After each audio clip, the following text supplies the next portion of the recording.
episode 273 of the CRICKETher Weekly. We are back home this week after a rather manic few weeks. You might be able to hear in my voice, I am recovering from what I'm terming Tamiflu. Yeah, if you see us falling asleep during the episode, then just tap on the screen and that'll wake us up again. What? That's how it works, Ralph. Okay, Sid. Anyway, They showed it once on CBeebies. It definitely works. Which you're a regular viewer of. Just for those in different countries, CBeebies is like our children's television special channel. Anyway, I'm glad you enjoyed watching that, Sid. Shall we talk about some cricket? Is that why we're here?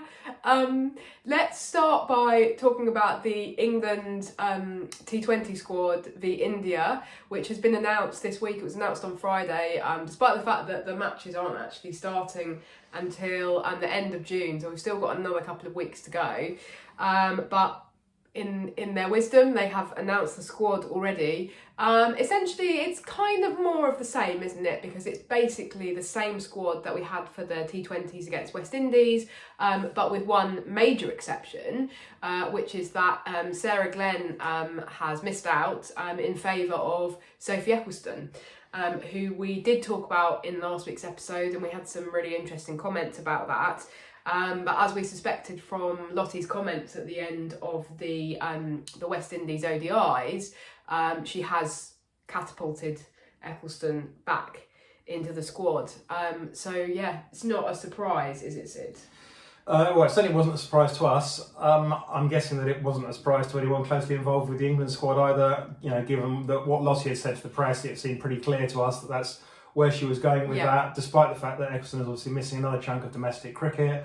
And, you know, Sarah Glenn's been kind of unlucky. You know, she's the sacrificial victim to make way for Ecclestone. I guess they could have had an extra player in the squad, but they probably didn't. You know, they want to keep it, you know, pretty much the same as the kind of squads they're going to be sending to World Cups and things. So 15 players is what you get, and someone had to miss out, and that was Ecclestone. I mean, she was the player of the match in the final match against West Indies. That shortened match at Taunton, she bowled really well. It was kind of a little bit of a pity selection, wasn't it? She hadn't played in that series, and she kind of came in to play that match. Yeah, but she stepped up. Yeah, so exactly. This does feel a little bit incongruous if you are talking about selecting people on form. I guess the other thing that where we kind of the messaging is perhaps a little bit confused is perhaps about this whole thing of, well, we're going to select people based on their performances in domestic cricket. Well, actually, this squad's being selected on past performances,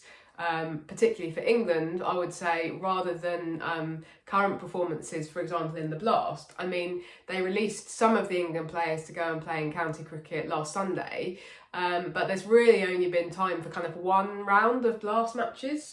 It's not quite that because the scheduling is a little bit wonky, but basically they will have selected the squad pretty much immediately after the West Indies matches. It feels like they aren't doing this. They aren't kind of casting around going, right, who's got really good performances for the Blast, for their county, because otherwise they would have held off maybe and announced it in a week's time. I mean, the England squad won't be getting back together until a few days before that first India T20, which I think is the 28th of June. So they could have held off for 10 days longer and actually looked around and done it based on who's doing what in the Blast. I mean, great example, Ella McCacken scored 100 this week. Isn't obviously in this England squad, but surely she would be in the mix ahead of, for example, Paige Schofield.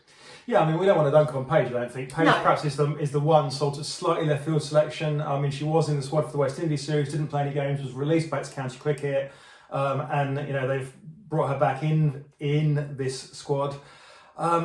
And yeah, I mean, to a certain extent, she's being picked based on selections last summer and the summer before. Yeah, exactly. I mean, that's really what's got her into that position. She's ahead in the established pecking order, but that pecking order was kind of established under a previous coach, and we thought that we might see Lottie trying to kind of make her own mark in that way. But she hasn't. And if you're looking, as you say, I mean, Ella McCacken has got 100. She's got two of the top 5 scores in the Blast this season, Ella Mac. She's in fine form, and I've got to admit, I'll front up. I didn't think that she was going to be ready. She had a very decent start to the season in the One Day Cup, and people were starting to talk about her name, and I was like, even Lottie actually mentioned her in dispatches, so to speak. Yeah, she did mention her in a pre-West Indies press conference. And I was just like, I just feel it's maybe a little bit soon. And I think that the T20s were one of my key concerns with Ella Mack. I thought, as a junior, she'd been a very much like, a standout smash hit player and scored a lot of big scores as a junior. But after she stepped up to the senior squad, she kind of found it a little bit more difficult to make those big scores. And she was like building innings, and she kind of felt like she was becoming a bit more a one-day player. But, she's shown us all that she can play T20 cricket, and that, she's really made a step upwards. So, if you're going to pick one person from domestic cricket, it might be her. I mean, Davina Perrin's also, as we've talked about in the last couple of weeks, been in great form in domestic cricket. Another one, it's difficult to argue that Paige Skerfield's been in better form in domestic cricket than Davina Perrin. Exactly. So I think this is an interesting squad, and I wouldn't be surprised if actually this squad had been selected, just literally after the West Indies T20s and not really based on the blast at all. I don't know that, but that's an inkling that I get. It's partly based on the timing and partly based on who's been selected. The one thing that we didn't get from the press release, and perhaps Lottie hasn't decided this yet, is kind of who is officially in her leadership group, which we know is being selected on a revolving basis between series. And it's obviously something that we're all keeping a close eye on, because it does give an indication about where she sees as the potential future of the next England captain after Nat. There's a kind of added sort of drama potentially around that question, because these are 5 T20s against India happening in quick succession, aren't they, Sid? So is there a possibility that Nat might not feature in all of these games? Well, if this had been last year and this had been under John Lewis, then you'd have gone, probably Nat's not going to play all 5 games there. They're going to rest her for at least one of those games, maybe the last 2. So, is that going to happen here? I mean, that we know that she's constantly, she's at the stage in her career where she's constantly has to kind of manage her body a little bit to make sure that she doesn't exacerbate, long-term niggles and that they become proper injuries. And who might be in line to take over if Nat does do that? I've got a sort of little theory that that's one of the reasons Tammy Beaumont's there, actually. Tammy Beaumont's obviously partly there as a reserve wicket-keeper, because obviously the last thing you want is to, go into a game, players are warming up, Amy Jones, trips over a cricket ball and can't play, and then it would be very embarrassing really to have to say, well, Alice Capsey is going to keep wicket today, having kept wicket in a professional game. Yeah, and Lottie seems to have decided that she doesn't think that Bess Heath, who was the kind of wicket keeper in waiting, is good enough batter to or be a good selected. Wicket-keeper. So she's actually parked that question, which we'll return to later in the podcast, and has gone, okay, yeah, Tammy, you are officially reserve wicket-keeper. Yeah, and we have seen her in warm-ups, behind the stumps doing yeah, at Chelmsford the other day, she had her wicket-keeping gloves and she was helping out, with the warm-ups and things. So yeah, and you'd expect her to go to the World Cup in that capacity as well. She'll be the reserve wicket-keeper at the World Cup. She'll definitely be packing her gloves for that. But the other reason Tammy Beaumont might be there is, for me, and I think Raf might disagree with that, but for me, what you do if Nat is rested, you make Tammy captain, because I think that if you name anybody, you can caveat it all you want and go, this doesn't mean anything, you're just part of our leadership group. But at the end of the day, if you name either Sophia Dunkley or Charlie Dean as the captain for one game, everybody's going to think, oh well, that person's the next captain. And if you want to avoid that question, you want to avoid all the stuff around that, then the answer is you say, well, Tammy will be captain for any game that Nat sits out. Well, I mean, first of all, I would say that this is an entirely theoretical question, perhaps designed just to pad out our podcast slightly this week, Sid. I think that Nat Sither-Runt is England captain and should be playing in every game now. Yeah. I was really cross last summer when John Lewis randomly rested Heather Knight for a game at Canterbury that she was completely fit to play in. I thought it was silly and pointless. And I just think if you're going to be England captain, then you need to be playing every game unless you're actually limping. So that's my first point. I think secondly, it's all about the messaging around that if you did have to select somebody else as captain for one game, then Lottie can just say, well, I've decided that I think that it needs to be Sophia Dunkley today, because Charlie Dean, we actually want to go with a seam heavy attack. So sorry, Dino, you're missing out today. So there's no point in you weren't even in consideration for the captaincy at that point. And as long as you make that clear to the players, then it's obvious that you're not selecting a kind of captain in waiting, in my view. But I do think that this leadership group, this revolving leadership group, is where we need to be looking, because if somebody is suddenly not in the leadership group anymore, then I would say that is potentially more indicative of where Lottie's thinking lies. But let's see, Sid. Anyway, I'm sure we will be returning to the topic of England v India in next week's episode, because we're still a couple of weeks off, and anything could happen in the interim. Talking of squad selection though, Sid, we have also, and it's been kind of formally announced, although we sort of knew about this, but the ECB haven't really been making a song and dance about it, that New Zealand A are coming over to England quite soon, aren't they? You were expecting them to make a song and dance. You're expecting a sort of big relay. New Zealand A are coming to England.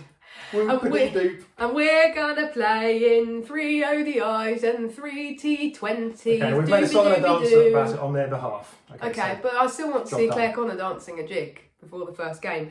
Anyway, so there's going to be, basically, for some of the players that we've just been talking about, there's going to be an opportunity potentially to play against New Zealand A, because they're going to have to select an England A team. Now, interestingly, this week, what we have got is a squad from New Zealand for their New Zealand A team, and I have to say it's very much a kind of New Zealand A plus squad. I had a little look, and some of the names in this.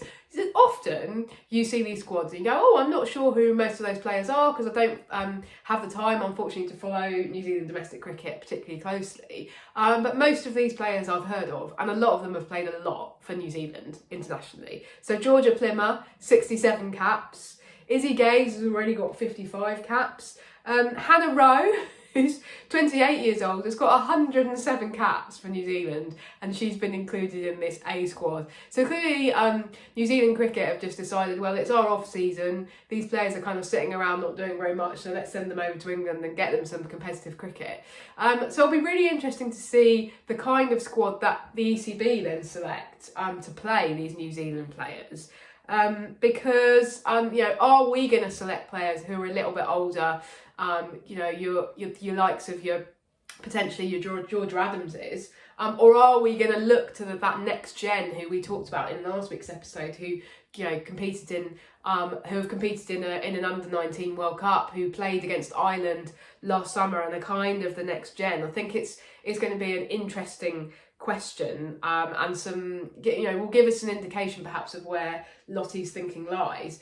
The other kind of relevant point is that the latter part of that England v New Zealand A series is going to clash with the Blast. So you're potentially taking away the next level of county players from these counties, because obviously you've got the England fixtures and the England A fixtures going on at the same time as the Blast. That's going to affect county cricket potentially quite substantially, Sid.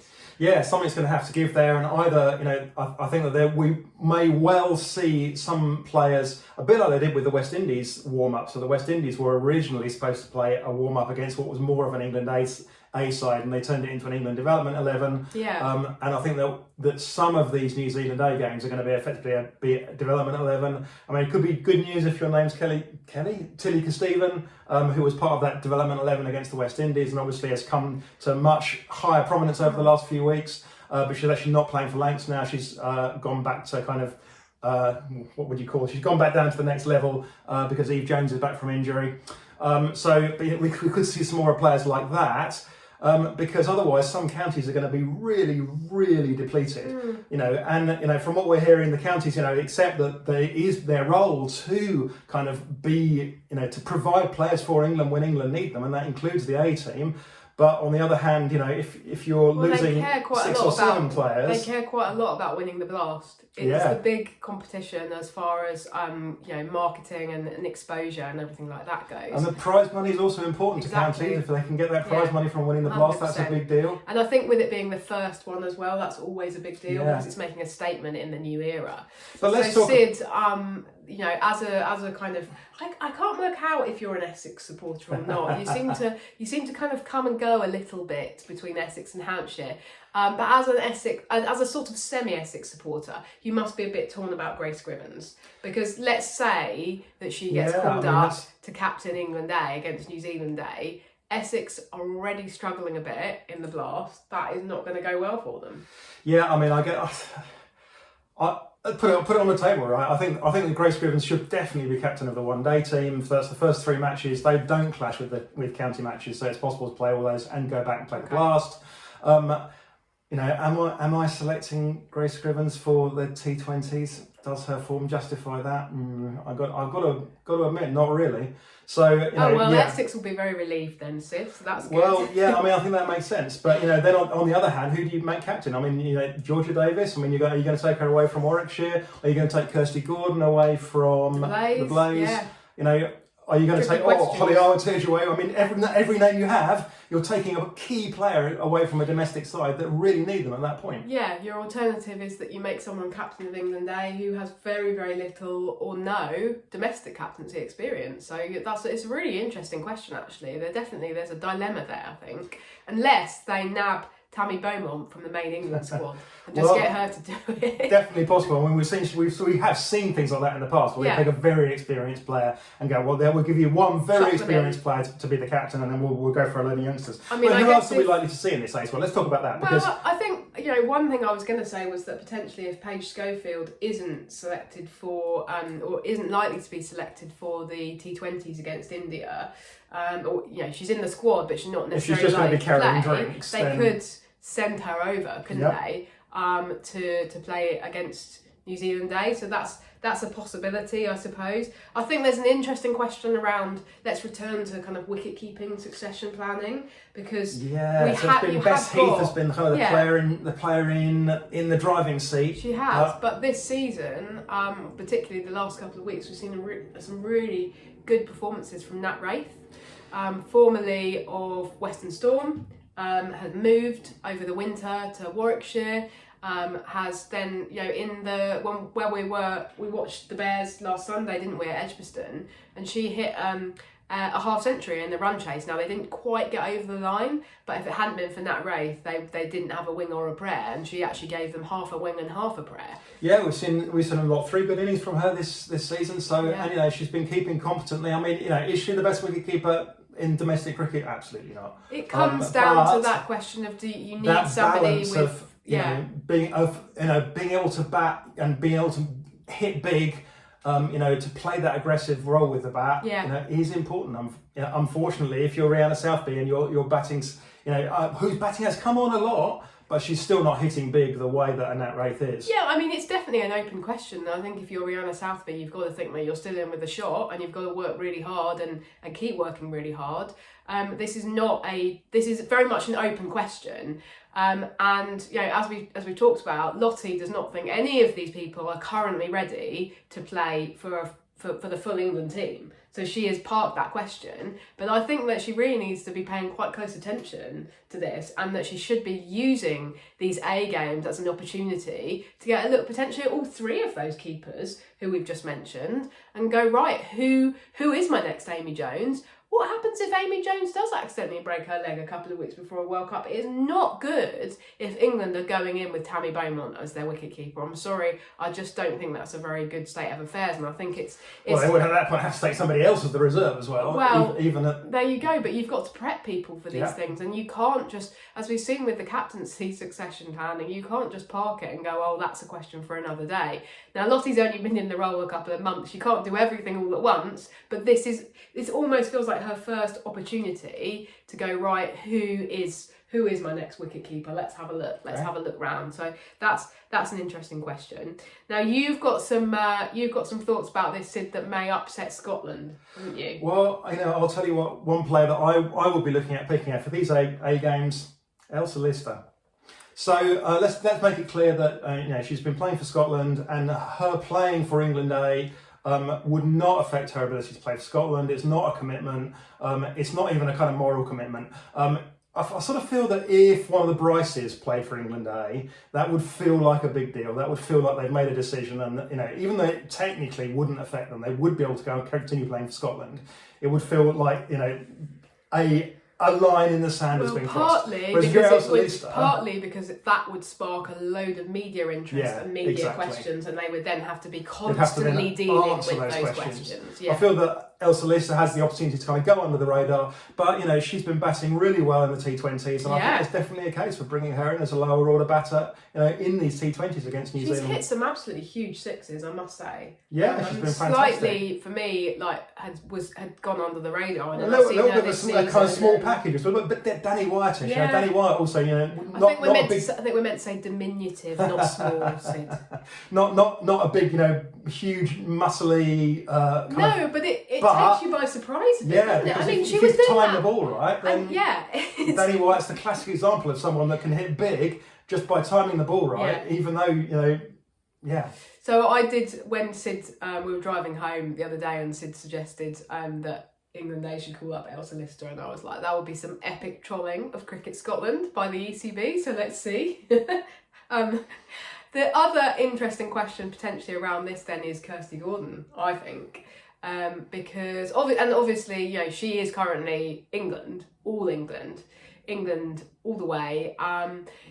She's potentially likely to get selected for the England A game. She's played a lot for England A over the next few years. But what I do think, and we don't know who's going to be in the England ODI squad against India. But if Kirsty Gordon is not in the ODI squad against India, I think, unfortunately, it's time for her to reevaluate again about potentially saying, I'm going to go back and play for Scotland then. Well, yeah, I mean, if Kirsty Gordon has the opportunity right in front of her to play in the T20 World Cup in England, and that opportunity is just right there. Yeah, it's just an opportunity to play for Scotland. Yeah, playing the World Cup at home, but not for England, for Scotland. And when we had this conversation, a few months ago, when there was conversations about why she hadn't been selected for the Ireland series, I actually spoke to Jonathan Finch at the ECB, and he said, she's really, really keen and hopeful of being selected for the 50 over World Cup in India next year. And she's got that's her entire point of focus. And she had a brilliant season last season. This season, it's been much harder because she's been injured and coming back from injury. So she's not got the numbers at the moment. I don't think that she is in Lottie's thinking. Lottie is already talking about, I'm having to leave Sarah Glenn out of my squad. And that's awful, and we've got the 4 best spinners in the world, and we're so blessed, and Kirsty Gordon is not included in that, and so the chances of her being in that 50 over World Cup squad for England are low, unless there are a couple of big injuries. So I just think it's maybe time to reevaluate again, and I hope that the ECB and Cricket Scotland are having all of the right conversations about that. Well, I just hope that England aren't giving her a pile of false hope, to be honest, exactly. Going, you could still be selected, so don't go back to Scotland, and then we don't know what's going on behind the scenes. No. It's not based on inside information, and it's kind of a little bit of speculation, but yeah. I think we want what's best for Kirsty Gordon, don't we? And we don't. And we'd love to see her playing in a World Cup. Yeah, we England. Don't think that either board should be parochial about it. So certainly Cricket Scotland have never been parochial about it. So the ECB should now return the favour. Anyway, Sid, let's talk about why we've got Taylor Swift as our backdrop today.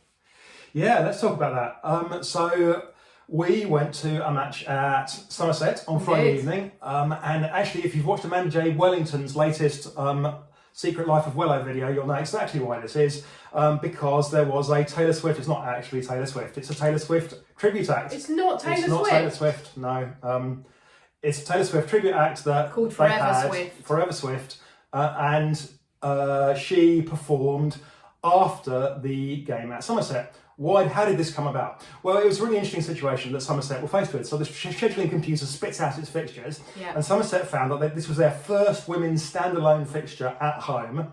So, you know, great. We've got a standalone in fixture. The blast, we should say. First standalone blast fixture at home on a Friday night. You know, we're going to get the crowds in, right? And they look a bit closer and they're like, actually, our men's side are playing. Down the road. That's not well, our men's side are playing. Where are our men's side playing? Oh, they're playing just up at Gloucester, you know, like 40 minutes drive away, against our big local rivals, Gloucestershire, in the so-called Cider Derby. So then we're at that point, okay, at least there's not going to be anything on television that's going to keep the fans away. Oh no, the Cider Derby is on television on Sky Sports. So they were faced with all these challenges and they were like, oh my goodness, how are we going to get people to come to this match on a Friday evening in Taunton when the men are playing up the road and on Sky Sports? So they were like, well, let's just try something. We've been thrown a bit of a curveball by the fixture computer, let's throw one back. So they got this Taylor Swift tribute act and they said, we're going to try and get some completely new people through the door. And they did. They sold 2,500 tickets and they got a lot of people through the gate. A lot of those people actually did come specifically to see the Taylor Swift tribute act. There were a lot of groups you could kind of tell that from the pink cowboy hats and I was walking around just before the match was due to start. Well, there was literally a minibus of Taylor Swift fans. In my Swiftie era t-shirts, the minibus of Taylor Swift fans who turned up during the innings break is like, we kind of know why you're here, but that's okay. Yeah, well, I spoke to Somerset CEO Jamie Cox, not Brian Cox. I keep making that mistake, but one's an ageing British rocker and the other one's an Australian sports administrator. Very easy to get them confused. Spoke to Jamie Cox about this and he was pretty honest. He was like, this is something that we wanted to do because we wanted to get people through the gate. He was like, are all these people going to come back to cricket? No, they're not. There are plenty of, there were quite a lot of parents have bought, groups of young girls. That maybe there were birthday parties and things that were again there for the Taylor Swift. But he said, if we just even a few of these, even one or two from each group, if we get them interested in the cricket, then maybe they'll come again. Maybe they'll watch again when it's on television. Maybe they'll turn on a live stream. And they were like, well, if the Taylor Swift Tribute Act can help us sell tickets, and if we can peel off just a few of them to be longer term fans of the game, then we're kind of creating, and this is the really important bit that he said, we're creating women's cricket fans here. Because our men's cricket fans, we know that they weren't coming to this game because they're going to either be watching on Sky or gone up to Bristol. Yeah. So they're trying to create new fans for the women's game, and that's what the women's game needs. Because if the women's game is going to stand on its own 2 feet, as the ECB keeps saying they want it to do, then it needs an independent fan base. And this was a really kind of significant step towards starting to generate that. So I really applaud what they've done, not just because, as everybody knows, I'm a huge Taylor Swift fan, and it was a lot of fun. She was a really good tribute act. If you're looking for a Taylor Swift tribute act for your birthday...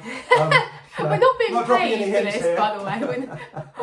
You're making it sound like Forever Swift is sponsoring the CRICKETher Weekly. Sid just loves anything Taylor Swift, basically. So we had a very good time. But the whole point is it was trying something, putting something out there, and it was a success. I mean, I did think that Somerset had basically organised this entire thing for you, Sid, because they were like, right, what's the concentric circle of Taylor Swift fans and women's cricket fans? Oh, it's Sid Egan in the middle here. But anyway, it was great to be there, and well done, Somerset. Yeah, and we had a really good game of cricket as well. Somerset got really close. Somerset keep doing this season, don't they? Keeping really close and not quite close enough. Charlie Dean bowled a really good 19th over, a classic thing of why you give your best bowl the 19th over, not the last one. But it wasn't quite enough, and Lancashire got over the line. We keep seeing Lancashire win at the moment. We do. We're stalking them all around the country.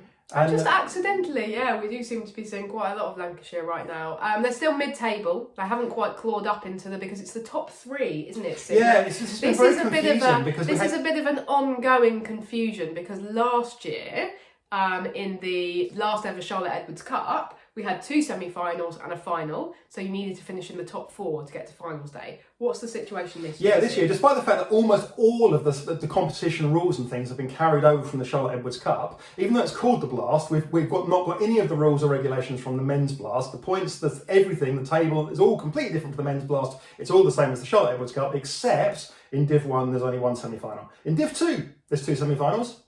In Div 1 there's only 1. Okay. No idea why. So you need to be in the top 3 to get to finals day. Yep. So there you go. So Lancashire aren't quite there right now, but they are on a little bit of a winning streak. Talking of Lancashire, finally this week, Sid, something exciting did happen at Edgbaston a week ago. And that was that we went down with the guy from the ECB Reporters Network, and I was like, I'm going to try and get quotes. But really, I didn't want to get quotes. I had a very specific mission in mind, and that mission ultimately involved running, 3/4 of the way round the Edgbaston outfield to catch Tilly, their young opener, who came to the fore on finals day of the County Cup, just to chase her down before she disappeared into the dressing room to say, right, what is the definitive pronunciation of your surname? Okay, Sid, so much confusion about this. First of all, okay, different members of her team had been pronouncing it differently. Secondly, her surname is a place in a county of England called Lincolnshire. Now, I Googled this local council, and I listened to lots of people from the council talking about the council area, and they all said it differently, okay? So some people were saying Kesteven, and some were saying Kesteven. So we caught Tilly. We were tearing around the outfield. Tilly! It was like that scene in Alan Partridge. So we were then, Tilly! Anyway, finally she turns around. And she turns around like, who are these strange people? Hi, Tilly. Hi, I'm Ralph Nicholson from The Guardian. I was like, can you just tell me how you pronounce your last name? And she was like, it's Kesteven. Okay? So there you are. Tilly Kesteven. And I said, thank you very much. And she said, people keep getting it wrong. I said, I know. That's why I've just run a half marathon round the Edgbaston outfield to find out. So don't say, people watching and listening to this podcast, don't say that we at the CRICKETher Weekly... Don't put in the miles. Yeah. Anyway, we've solved that mystery. Any other mysteries, get us onto it. We'll do things. We'll find out information. I feel like that could be quite important in the coming years because I think she's going to have a good career ahead of her. Anyway, thanks for tuning in. We'll see you next week. Bye. Bye.